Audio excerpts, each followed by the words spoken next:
Embark on a journey through a series of gripping true stories, each unraveling the unsettling realities of wrongful convictions. From cases of flawed evidence to racial bias, these narratives expose the vulnerabilities within our legal system. Join us as we explore the lives of individuals who faced the harshest consequences for crimes they did not commit. Clemente Aguirre. As we transition from one injustice to another, we now focus on the plight of Clemente Aguirre. Sentenced to death for a crime he did not commit, Aguirre's story unfolds in the streets of Altamonte Springs, Florida. Join us in exploring the heart-wrenching journey of a man who faced the ultimate punishment for a double murder he did not commit.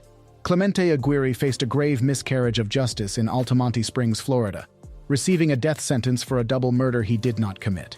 Living in proximity to the victims, Aguirre's life took a tragic turn as he became the prime suspect, despite his efforts to revive the victims. Fearful of deportation as an undocumented immigrant, he endured 14 years of imprisonment, 11 on death row. New DNA evidence eventually emerged, leading to the dismissal of all charges and Aguirre's liberation after a prolonged fight against a wrongful conviction. Deborah Melka. Our narrative shifts to Phoenix, Arizona, where Deborah Melka endured 22 years on death row for a crime she vehemently denied committing. In a case riddled with questionable confessions and a rush to judgment, Melka's struggle for justice exposes the frailties of a legal system that failed to protect the innocent. Deborah Melka endured a 22-year nightmare on death row in Phoenix, Arizona, for a crime she didn't commit. Falsely accused of orchestrating her son's murder, Melka faced conviction based on a disputed confession. Detective Armando Saldate's questionable tactics led to her wrongful sentence. With no concrete evidence tying her to the crime, Melka's conviction was overturned after 24 years, exposing a flawed legal process. My innocence did not matter in their pursuit of a conviction. Absolutely nothing to do with the brutal murder of my son, Christopher. And I did not give a confession to losing a child to murder is a devastating tragedy. Being falsely accused of a crime you didn't commit is also a devastating tragedy. Try to imagine that. What happened to me could happen to any one of you. As a death row inmate walks free after 24 years behind bars. Deborah Melka was convicted in the early 90s for setting up the murder of her 4-year-old son. At the time, the little boy thought he was going to visit Santa. Instead, he was taken to the desert by 2 men and shot in the head. Despite her exoneration, she received no compensation, highlighting the tragic consequences of a broken justice system. Clifford Williams. From the sunlit streets of Jacksonville, Florida, emerges the story of Clifford Williams.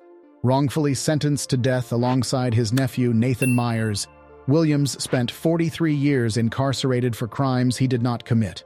Join us as we unravel the twists and turns that led to their wrongful convictions and eventual exoneration. Clifford Williams spent 43 years wrongfully imprisoned, facing a death sentence for crimes he never committed in Jacksonville, Florida.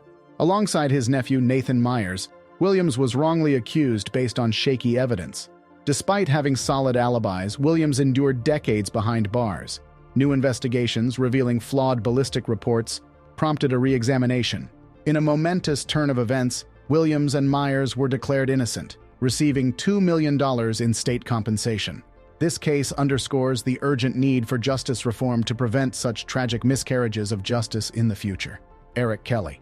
Our focus now turns to Passaic County, New Jersey, where Eric Kelly faced life in prison for a crime born out of a tragic misunderstanding. A victim of a cognitive disability, Kelly's tale highlights the vulnerabilities in our legal system when faced with individuals who struggle to comprehend the gravity of their situation. Eric Kelly, a victim of a flawed legal system, faced a life sentence for a robbery and murder he did not commit in Passaic County, New Jersey. Plagued by a cognitive disability, Kelly was coerced into a false confession despite lacking physical evidence linking him to the crime. After enduring 24 years of incarceration, advancements in DNA testing finally exonerated him.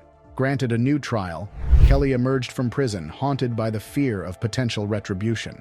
His struggle underscores the importance of safeguarding vulnerable individuals within the criminal justice system and rectifying systemic flaws. Robert Springsteen. The streets of Austin, Texas witnessed the incarceration of Robert Springsteen, who spent 9 years in prison and faced the death penalty for a crime he allegedly did not commit. Join us as we uncover the flaws in Springsteen's trial and the subsequent revelation that led to the dismissal of his charges. Robert Springsteen, wrongly accused in Austin, Texas, spent 9 years behind bars, including a death sentence for crimes he did not commit. At 17, he and friends were suspects in the yogurt shop murders. Despite no evidence tying them to the crime, Springsteen faced conviction based on unreliable testimony. His ordeal ended with a conviction overturned due to an unfair trial. While freed, Springsteen wasn't granted compensation for his lost years, emphasizing the need for reform in the justice system to prevent such miscarriages of justice. Curtis Flowers. Venturing into Winona, Mississippi, we encounter the case of Curtis Flowers. Wrongfully imprisoned for 23 years and sentenced to death, Flowers' story reveals the systemic issues surrounding racial bias and prosecutorial misconduct that marred his multiple trials. Walk with us through the corridors of justice as we explore his path to exoneration. Curtis Flowers, wrongly imprisoned in Winona, Mississippi, faced 23 years on death row for a quadruple murder he didn't commit. Accused at 26, Flowers endured 6 trials marred by racial jury discrimination. The U.S. Supreme Court intervened, citing prosecutorial bias in jury selection. Released on bail, Flowers faced house arrest. A year later, the state dropped all charges, acknowledging the injustice. Mississippi compensated Flowers with $500,000 for 23 years of wrongful imprisonment, highlighting the systemic flaws in the criminal justice system and the urgent need for reform. Kimberly Long. Our final case takes us to Riverside, California, where Kimberly Long's life took a devastating turn. Wrongfully convicted of murder, Long spent years behind bars until new forensic evidence shattered the prosecution's case. Join us in unraveling the twists that led to Long's release and her pursuit of justice. Kimberly Long, sentenced to 15 years to life in Riverside, California, for a murder she didn't commit, discovered her boyfriend dead and called 911. Despite being the one who found the body, Long became the lead suspect and was wrongly convicted of second-degree murder. 7 years later, forensic evidence revealed her innocence, showing her boyfriend died before her arrival, and unknown male DNA was present. The overturned conviction led to Long's release, highlighting the flaws in the criminal justice system. Riverside dropped all charges, and Long received $386,000 from the California Victim Compensation Fund for her wrongful imprisonment. If these stories have left you questioning the fairness of our justice system, stay tuned for more compelling narratives. Subscribe to our channel to stay informed and engaged, advocating for a system that ensures justice is blind and fair. Your subscription supports our mission to shed light on these crucial issues. Subscribe now and be part of the conversation.